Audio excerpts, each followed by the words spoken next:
उद्धव आणि राज ठाकरे हे बंधू एकत्र येणार असल्याचं फक्त चर्चा नाही तर ते एकत्र येणारच असा दावा संजय राऊतांनी केलाय। युतीची चर्चा थेट राज ठाकरे यांच्याशी होणार आहे असं राऊतांनी सांगितलंय।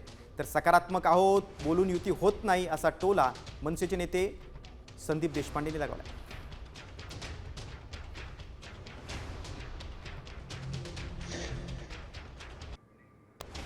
पत्रकार परिषद घेऊन आम्ही सकारात्मक आहोत एवढं बोलून युत्या होत नसतात। पक्षाकडे स्पष्टपणे सांगतो की ना पडद्याआडून ना पडद्यापुढून कुठने आम्हाला अजून त्यांच्याकडनं संपर्क झालेला नाही। जर तरच्या प्रश्नाला मी आज उत्तर देऊ शकत नाही, त्यांनी प्रस्ताव पाठवावा, त्याच्यावर योग्य तो निर्णय राजसाहेब घेतील।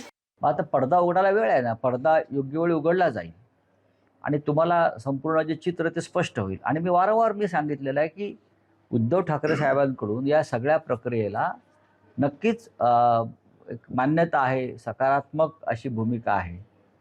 महाराष्ट्राच्या जनतेच्या मनामध्ये जरी भावना असेल तर हा प्रयोग एकदा करून पाहायला हरकत नाही, अशी माननीय उद्धव साहेबांसह आमच्या सगळ्यांची भूमिका आहे। यापुढेची चर्चा जर झाली तर ते त्या पक्षाचे जे प्रमुख आहेत सन्माननीय राज ठाकरे त्यांच्याशी होईल ना।